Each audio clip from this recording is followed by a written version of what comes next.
Welcome to Herbal Hour, the podcast on all things herbal and holistic. Today, we talk about the idea of food as medicine, how to bring medicinal herbs into your diet, sustainable organic farming, and we share some simple herbal recipes you can make at home. Thank you for listening to episode 3. Enjoy.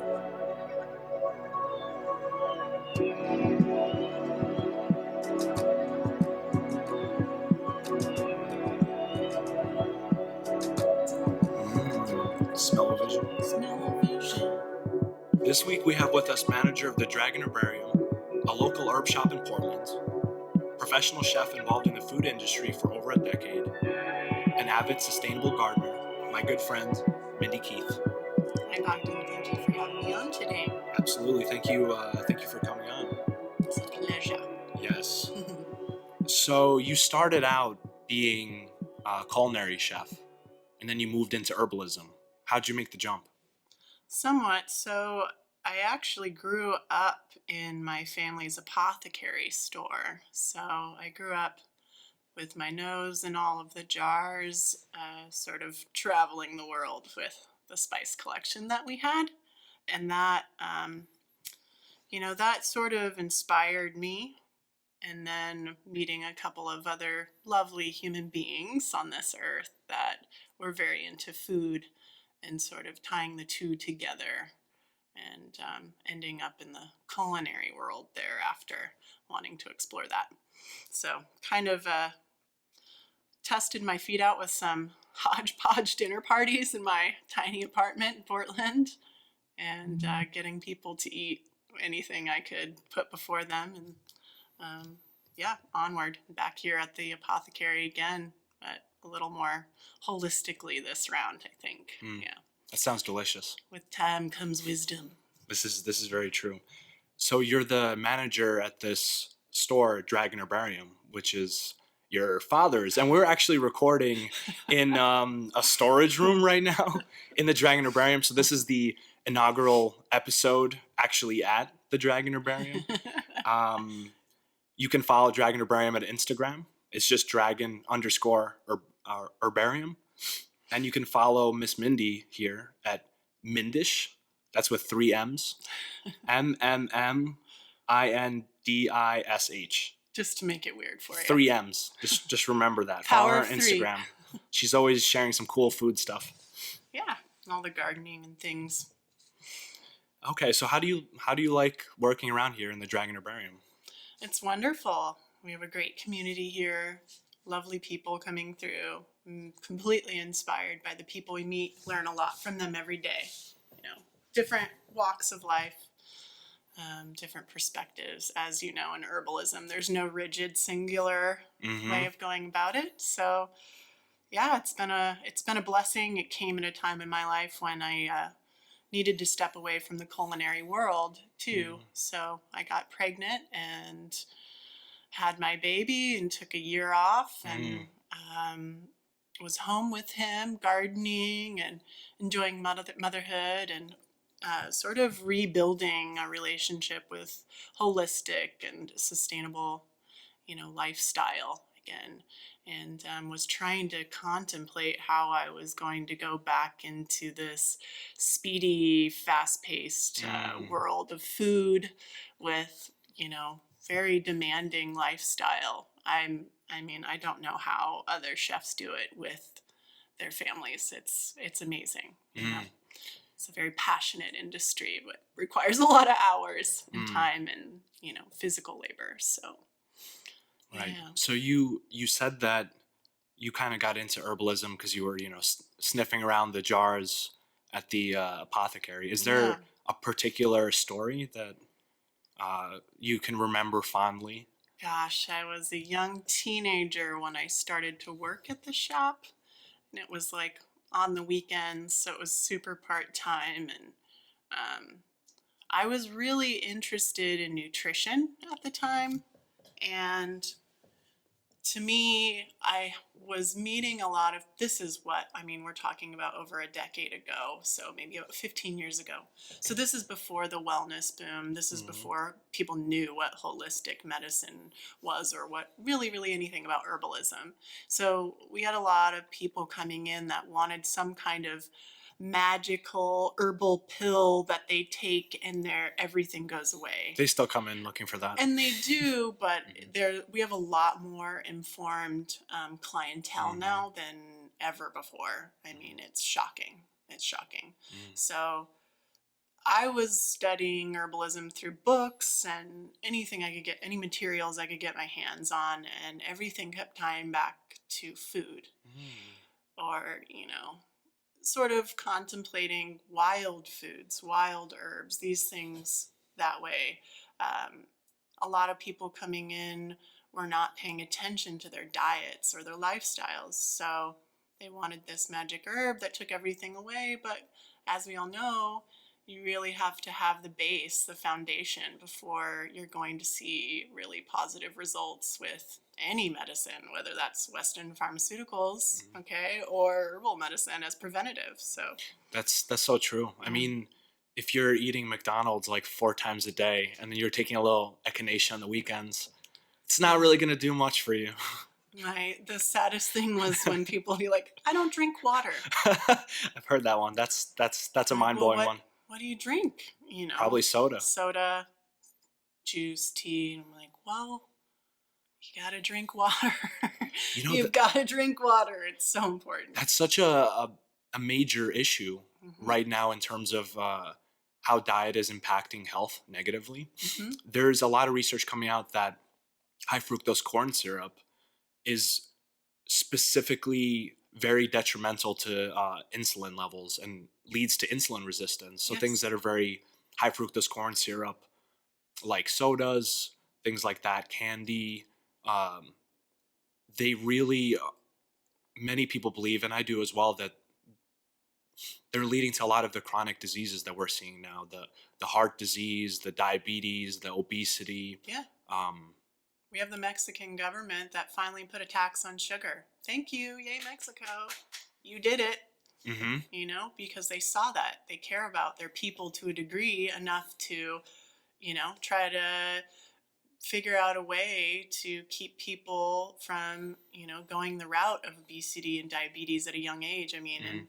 it's like people buy bottled everything there because the water is not clean in most of the rural areas. So you have to. So what people were drinking was like Jarritos and sodas and things like that because it was cheaper to buy a soda than it was to buy a bottle of water. Hmm. Yeah. How is that? So thank How you, is that sugar possible? tax, for raising the cost of a Mm. candy bar or a soda over the price of real food or real water. Mm. So, yeah. There was a movement, I believe it was by Bloomberg in Hmm. New York, um, to actually put like a limit on how much soda you can sell at once. Thank It God. didn't pass.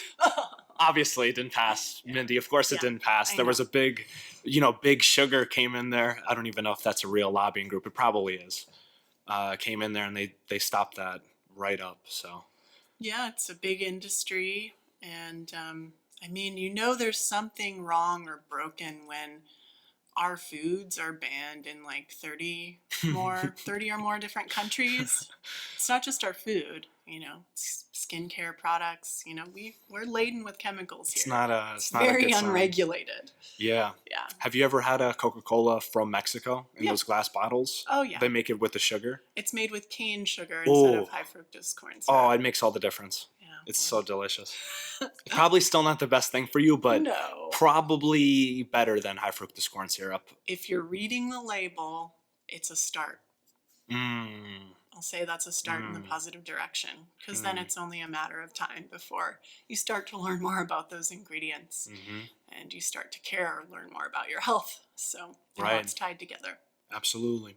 So there's a big movement nowadays with called food as medicine. Yes. There's many people talking about using food as a medicinal treatment. Of course, it's not a new idea. everyone knows that Hippocrates has been, he was talking about it over 2,000 years ago. He said, let food be thy medicine. Yeah. How do you think that food can be our medicine? I mean, herbs are food.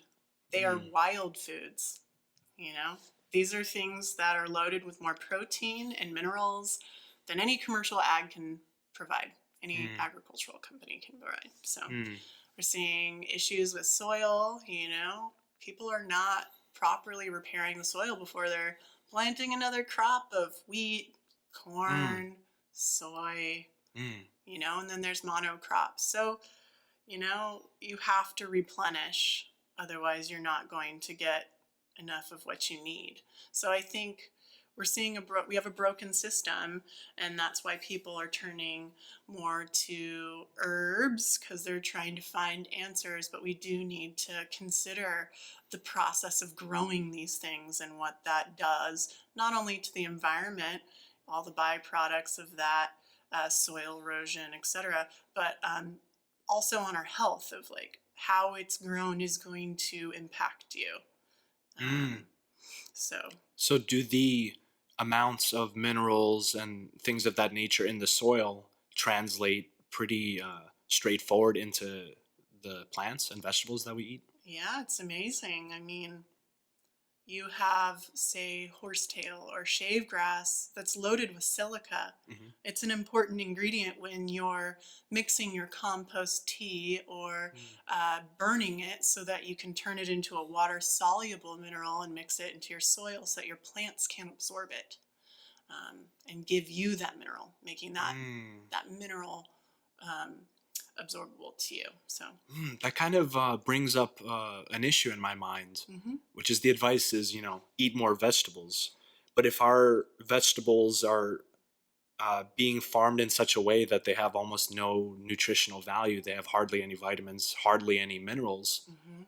eating your vegetables is not really even that much of a health booster. Not like it would be if you, grew your own garden, had wild things growing, or you picked wild vegetables and berries and things like that. Yeah, hence why we're having to introduce herbs and sea Mm. vegetables because they are more nutrient dense compared to the vegetables that we're seeing. But Mm. still, I still want people to consider that herbs are very big right now and they still are a commercial crop. Hmm. So um, we need to fix our agriculture system. We need to take the time. It does take time. We need to stop using chemical pesticides, That would help. you know? A closed loop system that mimics nature is ideal, Mm. giving 25% of your crop back to the earth, the bugs, the animals, etc., Mm. instead of trying to ward them off, you know, integrating crops together instead of just monocrops, Mm. things like That's that can help. a big idea behind permaculture, right? Yes. Yeah. Where does that term come from? Permaculture, um, It's like permanent it's agriculture or permanent something like that. It's agriculture. about being sustainable It's about ecosystem, right? Yes, it's about recreating what is already observed in nature, Mm. essentially. Um, which is, yeah, So it's funny because basically, we think we can kind of do it better as humans, and so we've mm, kind of taken it into our rigid nature of yeah, putting things in a box, putting things in a square, trying to, yeah, control it all that way. But really, we should be mimicking nature. mm, Some years, the spiders are going to be the dominant insect, and then other years mm, it might be, mayflies, it might be aphids one year, and it ebbs and it flows. But mhm, yeah, finding this way of permaculture is really important. mm. What impact do you think that diet plays in health in general? It is your health. It is. I mean, that is your life source. That's your energy source. Mm. Food is. So, diet is important. Diet is necessary.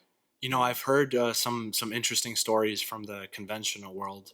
One of my good friends, um, his girlfriend's mom was diagnosed with a terminal cancer. It was of the gastrointestinal system, Mm-hmm. and she really didn't have much time to live. And the doctor's recommendations to her were eat whatever you want, eat ice cream, eat cake, eat all this. Right. Yes. And that's just mind blowing. I can understand from one perspective, it's like, okay, it's terminal, just enjoy your life. But there's this lack of focus on the quality of life, because there's no way somebody with, uh, like a stomach cancer eating ice cream is going to make them feel good. It'll make them feel good for 5 minutes and then they'll feel like crap. Right. So their little bit of quality of life that they have left is completely diminished. And there's this very common attitude in conventional medicine of being very dismissive of diet. In fact, Right. when I was doing research for our talk here, looking at food as medicine, one of the first things that pops up is sciencebasedmedicine.org. Mm-hmm. And it was just ragging on the whole Hippocrates, let food be thy medicine, and saying it's all just a thing hippies say, and only medicine is medicine and food is food. And it's so incredibly ignorant, because there's a remarkable amount of research out there that Yeah. shows diet is and exercise and things like that are so fundamental to health that even conventional doctors by standard of care have to ask certain questions in terms of, are you smoking? Are you eating this? Are you eating that? Because the risk that it plays in these diseases is so great that even modern medicine is forced to basically accept something that has always been part of medicine. Right. Yeah. It has never really left it. Everywhere else in the world has integrative preventative diet and herbal care as the first step. Mm. It's not that they don't have pharmaceuticals, it's they treat with these natural, preventative measures first and foremost. And they have the best preventative medicine.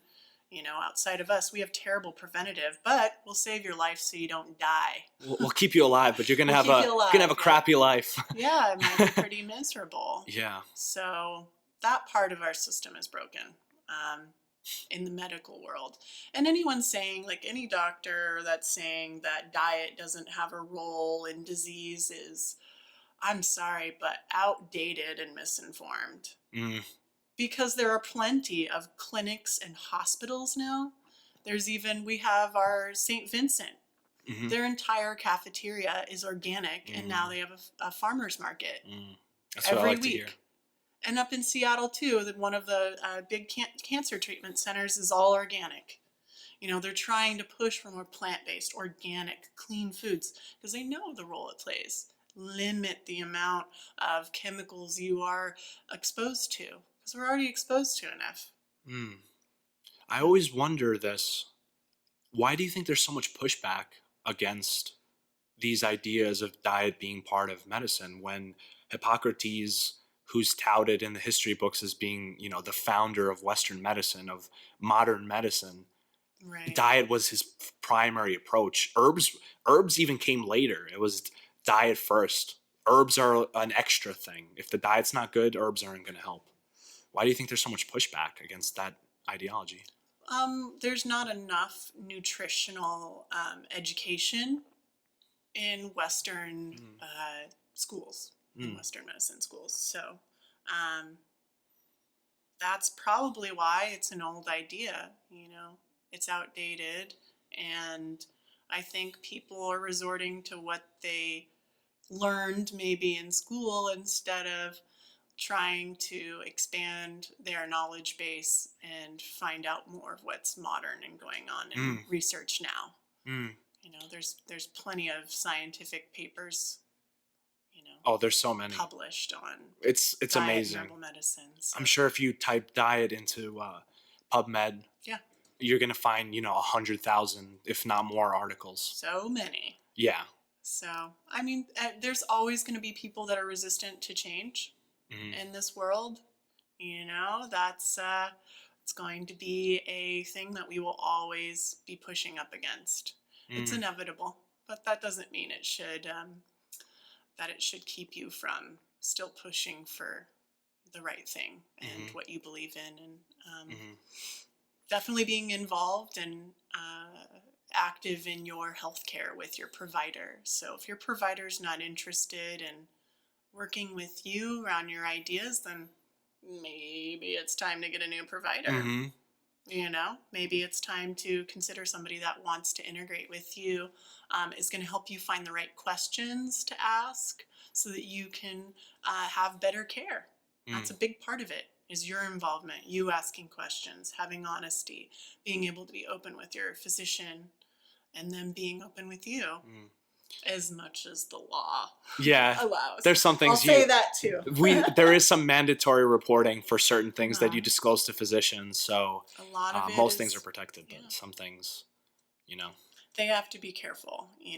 They do, because we're a Sue Happy Nation right now, and so there's a lot of information they can't just give to you. There's a lot of information they can't give you what the options are. You need to already have done your research to a degree, come with your questions loaded, and then ask, because they can't just freely give that to you for legal reasons, My, on the subject of Sue Happy, my father, who's a general surgeon, was telling me a pretty remarkable fact that his like liability insurance or malpractice insurance costs him tens of thousands of dollars a year. Yeah. Tens of thousands of dollars a year just to protect him in the likely event that somebody's going to sue him for him maybe making a mistake.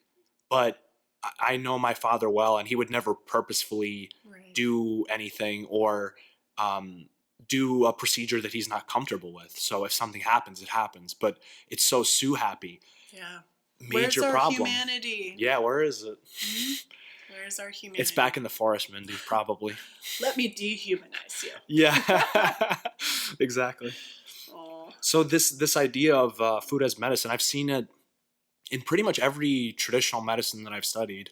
I've seen it in Chinese medicine. I've seen it in more traditional Western herbalism, in Greek medicine, in Ayurveda. And they actually have developed systems, as you know, for describing how like the taste of foods and herbs actually tell us what their medicinal effects are. I love that's your area, loving the energetic properties of plants and foods and things. Yeah, it all plays a role. I find it it's fascinating in that it's like more of a like subjective or qualitative approach to medical knowledge. Yeah. And it in a lot of cases it lines up with more scientific thinking too. It just is kind of a different lens. Yeah. So for example, something we've talked about before, but an example of a taste that tells us a medicinal property. In Chinese medicine, the sour taste is held to be associated with the liver. Right. And it's cooling. And you don't have to think too deep into it to realize that eating lots of fruits, very sour fruits, berries, lemonade, it actually is cooling. Cider vinegar. Yeah, they're refrigerants. That's literally what they're called in herbalist lingo. Yeah. Meaning they cool the body. So there's a lot of I think progress that could be made in that realm if those areas of discussion are reopened and revisited with a critical view. I don't think that tradition should necessarily be taken, de facto as truth.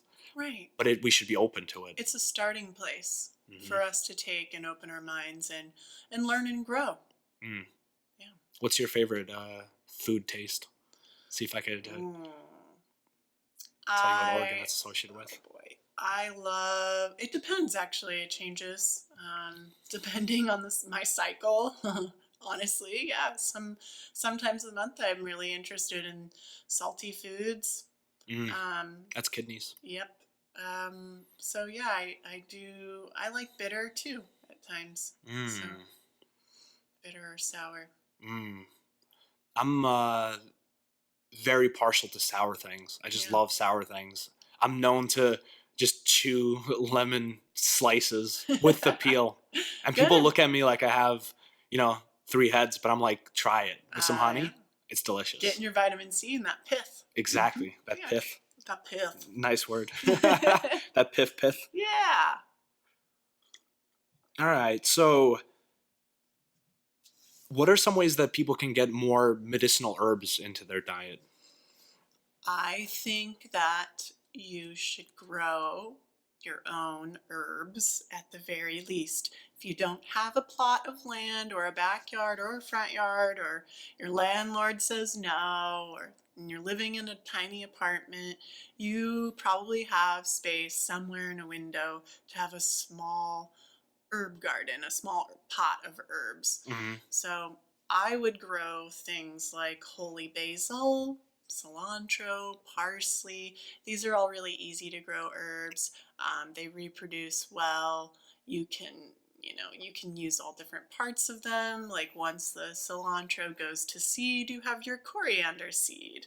Um, and working with it in your foods that way. Those are all things that are very easy to work into every single meal if you want. It's about getting out of your comfort zone and starting to think about food for yourself instead of following directions and recipes. Like, those are great. Those can be a starting point, but don't let the ingredients be the only, like the list of ingredients intimidate you, and don't let those limit you. Holy basil, you can swap out for basil. You can, make a holy basil pesto, throw it in your tomato salad. Sounds delicious. So doing things like that, because there's not always a lot of medicinal herbs in the grocery store or at the farmer's market available to you. There's not a lot of fresh herbs. So I like to use a lot of fresh herbs. I do use dry herbs for a lot of things, but more for like teas and decoctions and things like that. But yeah, I mean, grill your, grill your skewers on rosemary sticks. Just smelling rosemary can help prevent dementia and Alzheimer's. So eating it is really lovely if you like it. There's a number of things you could do. Nettle in the place of spinach. That grows everywhere here. You could pot that in a window too. I would do it. And then collect the seeds and sprinkle the seeds on your salad or munch on them as a little snack. These are all very nutritious herbs that have lots of minerals in them. So, is there any spice herbs that are more on the hot side that are relatively easy to grow? like, give me an example. Like Savory, are you thinking about? pepper Spicy? or garlic or onions or things like that are very typical in pretty much every dish and every cuisine. I mean, you can definitely grow green onions. They don't take up a lot of space. You can trim them down and keep them growing. I've grown chili peppers indoors, jalapenos and things like that. I'm a big supporter of spice. I think spice is important. Heat, like that temperature is great. Some people are very afraid of it, but I think it's lovely. Yeah. I have not tried to grow pepper because we live in Oregon and that is more of a tropical and it's a tree. So you don't want to, get out too far into that realm of growing a lot of exotic. You can, but there are things, moringa tree I'm seeing at the market and you can bring it indoors, and I've been talking to others that are growing that inside. Little moringa bush, that one's super nutritious, and that tends to grow all over the world, ironically, where there's a lot of starvation and malnutrition. So is it I think used to treat that? People have lost connection with the plants and the foods that grow around them. I think identification is important, and passing that knowledge on is important. So, I think that's kind of part of it. People don't know that it's there, but it grows there. In that line of thought, there's this fascinating idea about the properties of herbs, where if a plant grows in, let's say it's in a very damp, boggy environment, or lives, in a marsh, like marshmallow or something like that. The idea is that when we take in that plant, we kind of we absorb its evolutionary adaptations through its biochemistry, and now our body is more built to handle that what would be called that wet, boggy, cold condition, which could be something, like a stuffy nose, or just, you're out in the rain, or it's Portland winter and you're just like suffering. Like, speaking of which, Yeah. I've been craving marshmallow You a have? lot. It's Yeah. probably in preparation It's for like, this all right, imminent 6 months of This just time, like, it's already getting dark right Yeah. now, guys. Yeah. I think in Portland's Prozac prescription rates and like craft beer sales probably increased by like 1,000% in Well, like the we have 6 our- months from We have November. a recreational cannabis now. So actually, cannabis has dropped the sales of alcohol. Yay, good job, guys. I think that's a better plant, honestly, to be using instead of alcohol. It's a great medicinal plant, and Yes. there's this big idea these days of incorporating it into cooking. Great. Into cookies. Freudian slip. Hey, Into I know what you're cookies. craving.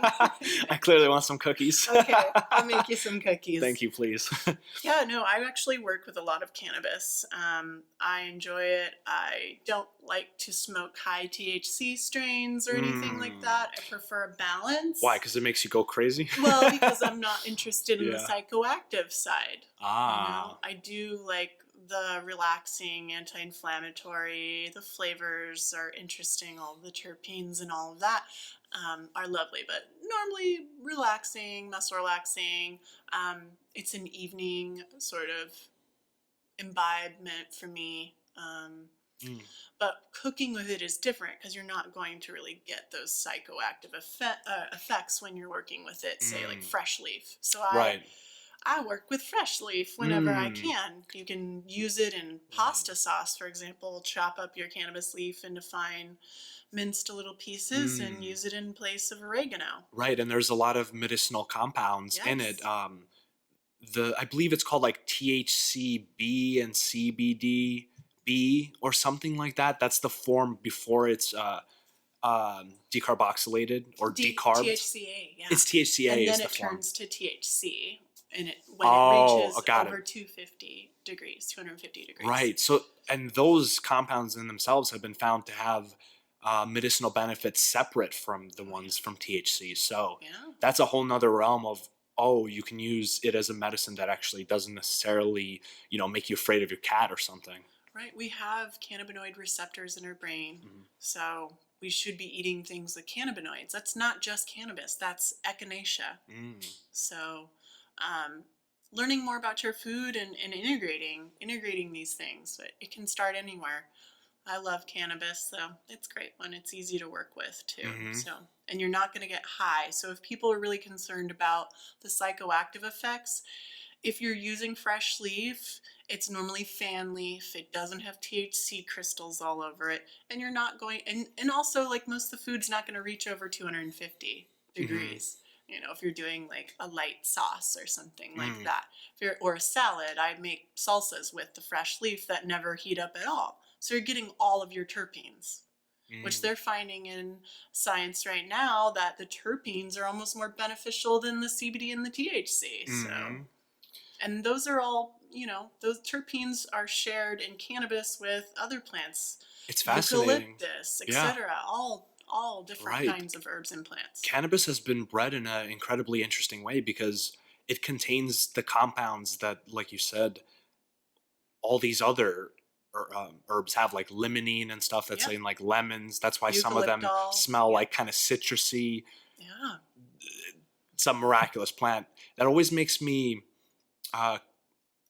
think, how amazing would it be if we treated other medicinal herbs like we did cannabis and really grew them and hybridized them for their medicinal benefit. Right. We would probably have some echinacea that you would take that just would, instantly just kill your cold. Well, and because it'd be so strong. Cannabis helps other herbs medicinally. So it's a protagonist, essentially, which is amazing. So that's something to consider. But yeah, if as much care went into growing our other herbs and plants as we do with cannabis right now, we'd be in pretty decent shape. That said, with a grain of salt, because, there's still a lot of commercial grows out there. Monsanto owns a load of them, by the way. that aren't sustainable, that aren't caring about mycelium in the soil, for example. But yeah, there are people that do care. There are a lot of organic grows that are putting a lot of care into it. Mm. And another interesting thing is a lot of people grow other herbs side by side with cannabis because they deter pests. But Mm. there's a story of the strawberry field strain, and they found that in a strawberry field, Mm. but it took on like flavor notes and profiles of the strawberries. Wow, that sounds delicious. Right. That's There's so good. another one. I can't remember what the name of the strain is, but it smells and has like flavor profile of lavender too. So, integrating these plants together and growing and them sharing these flavor profiles and terpenes could give us most medicinal benefit too. And it's an incredibly easy herb to cook with. Yeah. Basically, if someone wanted it for its full spectrum effects, including its psychoactiveness, all you have to do is basically decarb it. Yep. Which is just keeping the chopped up herb between 200 and 250 Fahrenheit for between 20 to 30 minutes, depending on what you want to extract. Yeah. Take that stuff and then just put it in some kind of oil, butter. Saturated fat is the best. Yep. To make like a nice can of butter. Coconut oil and like grass-fed butter are definitely the best ones. And then have a little double boiler set up so that it doesn't fry it. Yes. Have that herb in there. Do that for like an hour or two till it gets that nice greenness, and then filter it out with like a filter bag or whatever. And then, you just put it in the fridge, and now you got basically a bar of green butter that you can just put on your toast. Put on your Medicine toast. doesn't get better than that. Yeah. It's one of the few herbs that's actually very medicinally potent and actually tastes good. It does. Some people don't like the flavor, I've found. But who are these people? I don't know. They don't eat any herbs. No, I don't know. They're probably the same ones who don't drink water, Mindy. I think that's where I'm like, well, you can decarb and infuse in oil that way, and that's going to pull those compounds out like THC and make it more psychoactive. You'll still get all your medicinal benefits as well, not just that. But it's going to be stronger in that cannabis flavor than, say, fresh leaf. So I'm going to say for people who don't much like the flavor of cannabis, that's where like finding a way to get fresh leaf, growing your own, because you can grow your own. You can have 4 plants here. That's pretty remarkable. Without having medical grow. So you can do that, and then it doesn't have to taste like cannabis so much. That's where I'm saying like use it in a salsa verde or chimichurri. Add some cannabis leaf, add your cilantro, your lemon or lime juice, and your olive oil and garlic, and it's not going to taste like cannabis at all. It's going to taste like chimichurri. Yeah, and you get all those benefits of cannabis that are well touted, like anti-inflammatory, anti-anxiety, all of that. But then you don't, you can go to work and you'll be fine. Yeah. So that's kind of a benefit, We've been exploring trying to juice the leaves, which has been a pain in the butt. I was part of that process, and it stains your hands when you squeeze the leaves out. Yeah. And it just smells chlorophyll. Woo! It doesn't smell anything like cannabis. It just smells like some kind of like grass or something. Grassy. Yeah. So then you can take the juice and you can freeze that into cubes, and then you can put that in anything too. You could put that in soup. You could put it in tea. You could put it in sauce. You could, just drink it straight. Thaw it and drink it. Whatever you want to do. So the world is yours. Yes. The cannabis industry is booming out here in Portland, Oregon, in Colorado, Washington, all that. Big herb. It's a very important herb for us to be eating, It's been used for a very long time. Yes, it has. For all sorts of purposes. And in India, there's this traditional preparation of it. It's called bhang, I believe, if I'm pronouncing it correctly. It's a kind of like milk or yogurt that they make out of cannabis. And wow, that's really cool. Yes, and a few years ago, when I was very into my Ayurveda phase and studying Indian philosophy and also partaking of cannabis. Yeah. I made that mixture, which is basically you get it um, by preparing either the cannabis in butter and then adding it to milk and boiling it together, or you can just decarb. You can decarb the cannabis and then boil it in the milk for a while and then strain it out, and you get this like you need like a whole fat milk, obviously, because it's the fat that pulls it. But let me tell you, that stuff with a little bit of honey and some butter, oh, it's the most delicious thing. Maybe That a little bit of sounds cocoa. great. It's so good. That sounds like, infusing the leaves into milk would be, you could make ice cream the same way. Ooh. Coconut milk. All right, Because I don't we're do taking dairy. we're taking investors for this new idea. We're gonna make some cannabis ice cream. Can you imagine if there was like purple haze lemon flavored freaking ice cream and it was hyper concentrated? You can make every flavor I just had a from cannabis just cannabis. That's that amazing. smelled like coffee. Just like coffee. Really? So, make cannabis coffee ice cream. With some coffee beans in it. Oh, yeah. To get you started in the morning. That's right. Yeah. The weirdest smelling cannabis I've ever experienced was something called blue cheese. Oh, yeah. Have you had that strain? I have. It's really interesting. It actually smells like cheese. Yeah. And you're like, something's not right. And it's kind of like a little bit like funky looking, like purple bluish aspects. But I had quite a good shamanic experience. I'll tell you that much. So cheese is good. Cheese is good. That's good for your health. That's funny. Yeah. It's like reminded me of the GMO one. They call it GMO or garlic minced onion. There's another strain they call Sophie's breath, and I'm like, God, poor Sophie, whoever that was named after. Oh my God. Because it's so stinky. Yeah. It does smell just like garlic minced onion. It's interesting. So as is tradition, we're drinking some tea here. What tea do we have today, Mindy? This is the Genmaicha. It's a Japanese toasted rice green tea. So this tea, it's a brown rice green tea that's been used in Japan for a long time. The rice was added almost as like a filler. So this tea is something that was affordable for any class. So anybody in poverty could still enjoy tea while fluffing it with a little bit of toasted brown rice. And I love the notes of the toasted rice. It actually gives it a lovely nutty flavor along with these grassy green notes of the tea itself.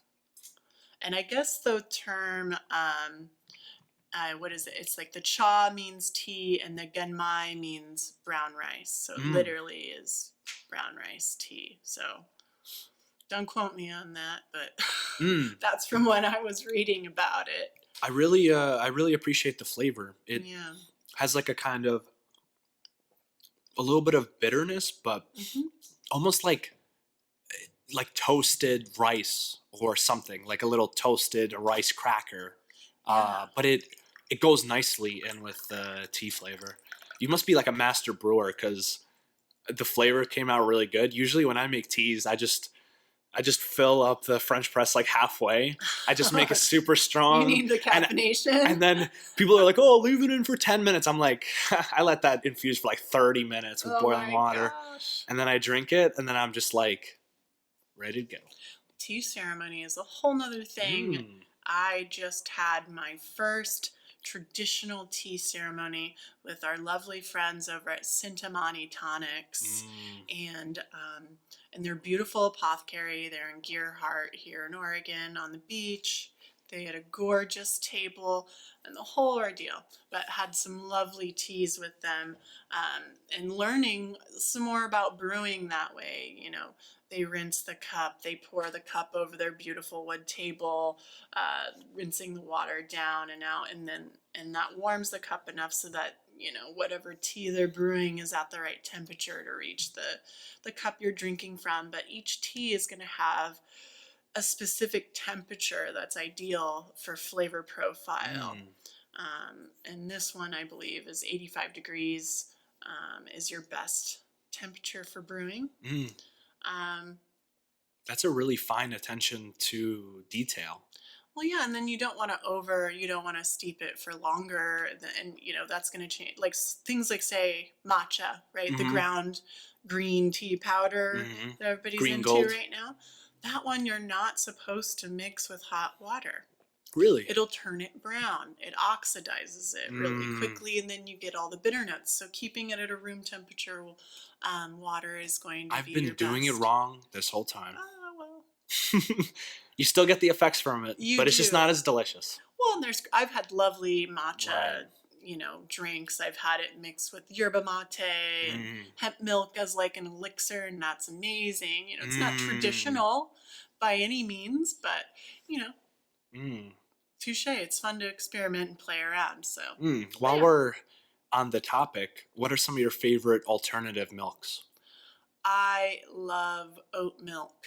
Oh, thank you. Okay, That's my favorite one for I sure. love hemp. Okay, but I don't really like hemp milk Hmm. that much. Has a little bit of a bitter note to it. Um, and I'm consuming my hemp in other formats, so I don't feel like I need to devote my my milk experience From to the pipe. hemp. Right. So oats are really important for your brain and your nervous Mm. system. So consuming oat milk is awesome, which gets me on another little recipe of make your own oat milk. It's so cheap and easy to do, and you can mix half oats, half milky oat tops and have an Mm. amazing, amazing, amazing brew. It'll be grassier, but it's so much better for you. Do tell. Yeah. I'm very interested in doing that for myself. Yeah, it's very simple.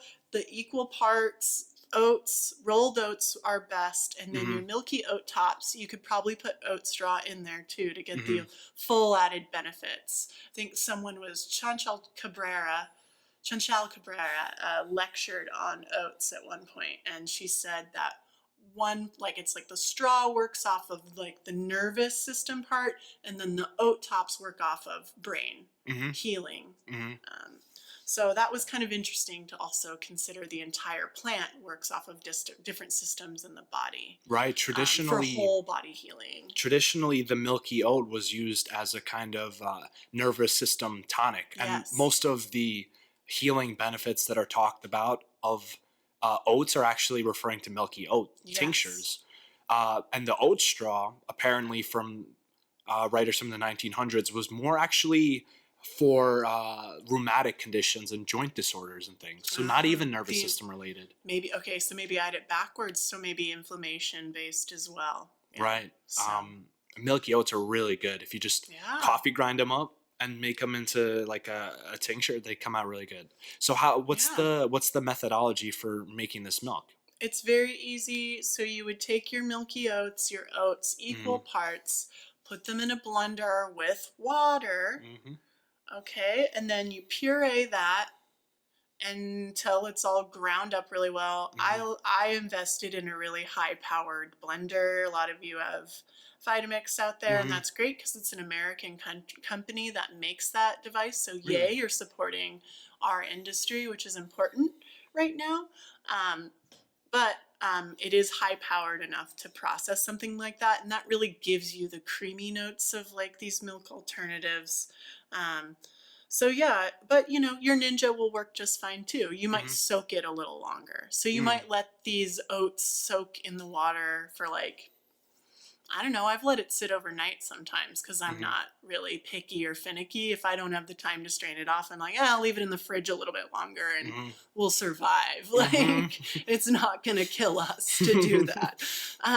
So, yeah, putting it in there to let it soak a little bit before you puree it will, make things a little more water soluble and Hmm. help it break down with your blender a little bit more. Hmm. So, yeah, you blend it until it's pureed, and then you strain it through a strainer. They have these lovely bags that Hmm. are nylon mesh, BPA free, I love those and they are bags. incredibly fine mesh. They're Yes. called what, like tincture bags or Or something like yeah, that? or nut milk bags is another term Mm. for them. So those are great. You strain through that, and you squeeze out all of the water that you can, and then you have your oat milk. And you can thin it out more if you want just by adding water, or you can keep it really thick. So your recipe can be adjusted really easily. Mm-hmm. that way. But it's delicious. It makes a hell of a latte or Mm-hmm. mocha, and it's a wonderful alternative to Mm. dairy. Any benefits of using like warm water in the process? Does it help the I extraction at all, or? That's a great question because I don't use tap water. I have a filtration system Mm-hmm. at my house that filters everything. And so all my water comes out room temperature. Okay. So yeah, room temperature is great. Filtered water is great. Distilled water, clean water. If you got spring water, There's actually a spot out here. If you're going, I'm gonna give out a secret location oh for anyone no. who's still sticking around, listening. But there's a place where you can get free spring water. Yeah. I'm not gonna tell you the exact location, so you're gonna have to go on a little treasure hunt for it. But I'll tell you a hint. Um, when you're going out to the coast, it's halfway along Route 26. Look for all the cars and people standing in a line. Yeah, you'll find it. It's really not that hard to find. Yeah. But it's very good water, and it comes out really cold and crisp. I love it. And it's just running all the time.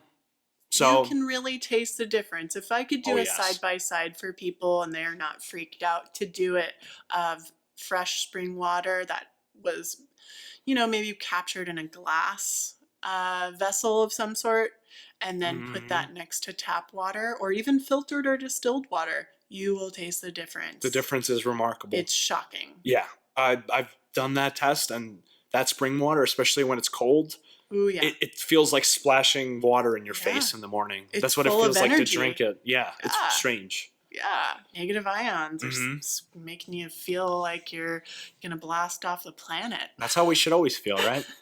Well, If we got well, maybe not always. If you're working a 9 to 5, maybe You're you do allowed need to to just rest. be dull.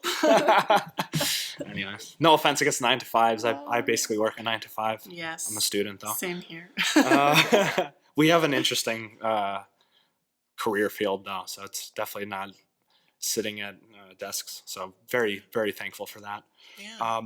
Back to the tincture bags. Yes. I just want to re-mention those because for the home herbalist making tinctures of any sort or salves or oils, they are absolutely profound in the Yeah. difference they make. Usually the recommendations, when you read an herb book is use a cheesecloth, right? Mhm. But if you're using finely ground up herbs to make a tincture, which is what you want to do, Yes. because you want to increase surface area to increase extraction. Makes it easier to get all that liquid out too in the end. Exactly, yeah.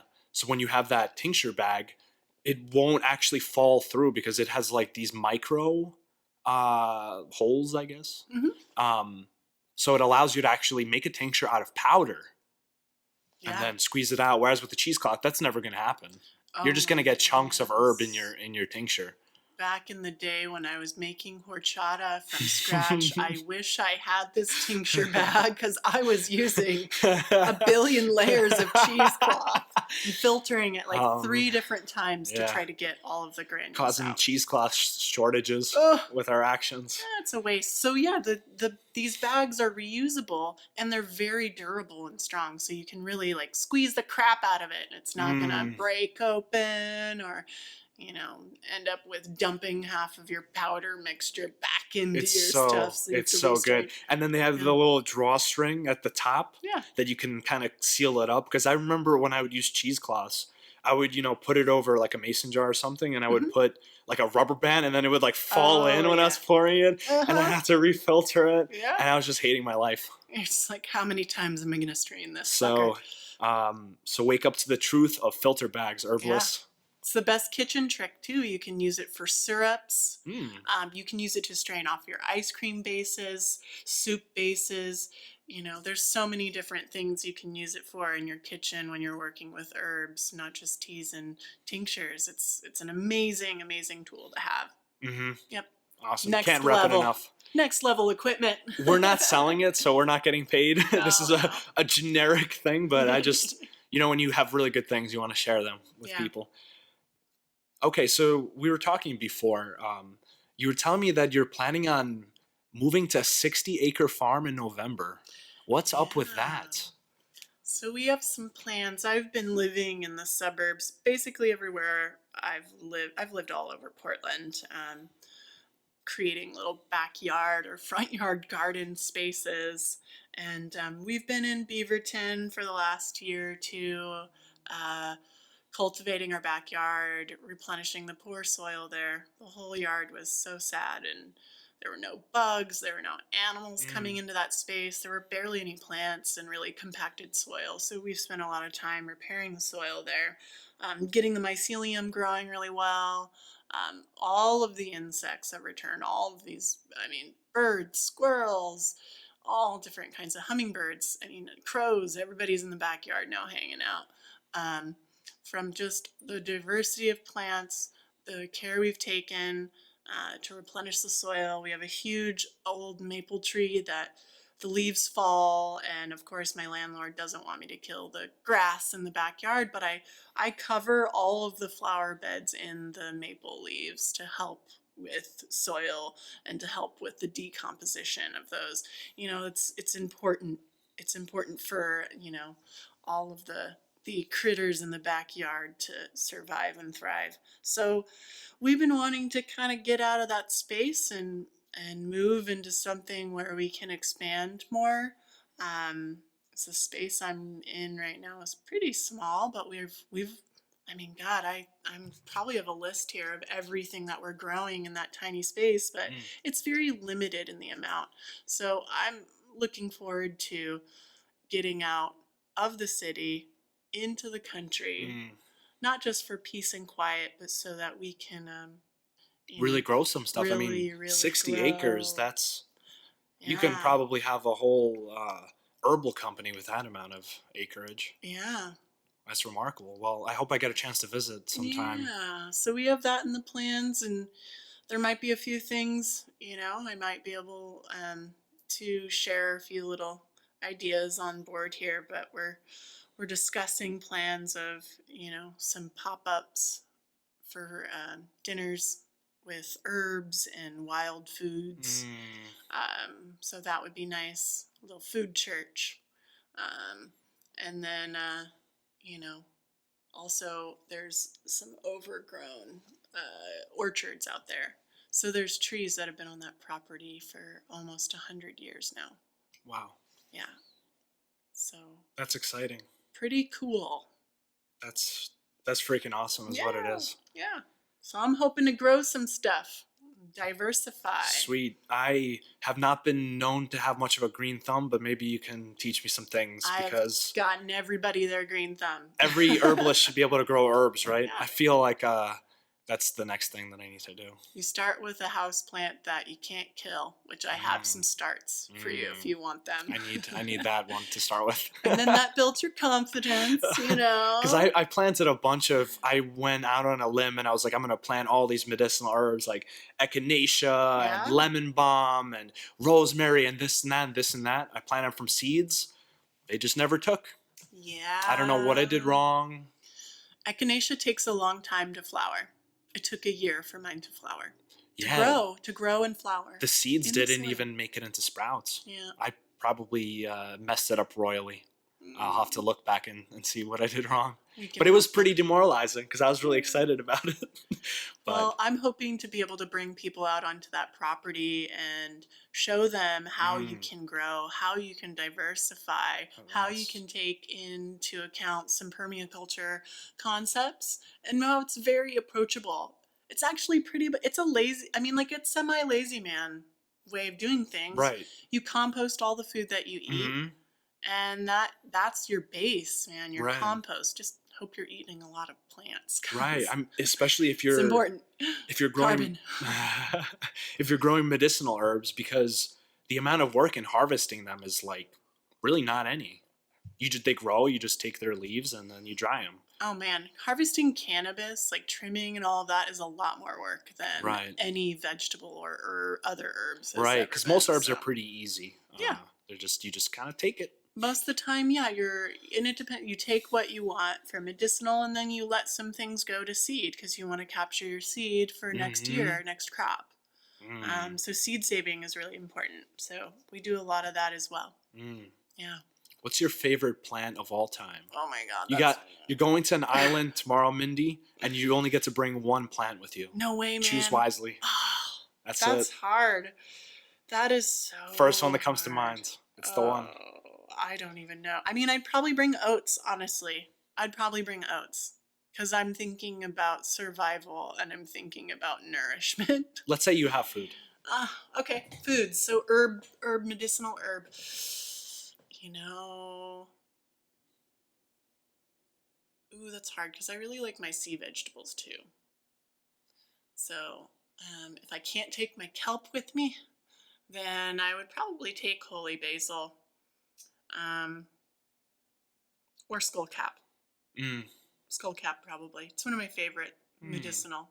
That's nice. I like relaxing plants. Me too. Yeah.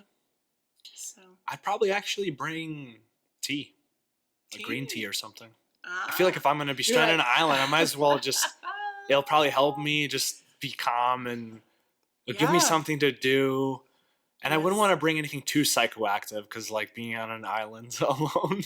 I might make you have a bad trip. No, that's terrible. Once you realize what your predicament is, it's not going to be fun anymore. So green tea for me. Cool. Yeah, that's the one that I can always drink. Awesome. Yeah, so thank you again for being on the Herbal Hour podcast. My pleasure, Bogdan. Thank you. Yes, and hopefully we'll speak again on other amazing topics. Yeah, I would love to.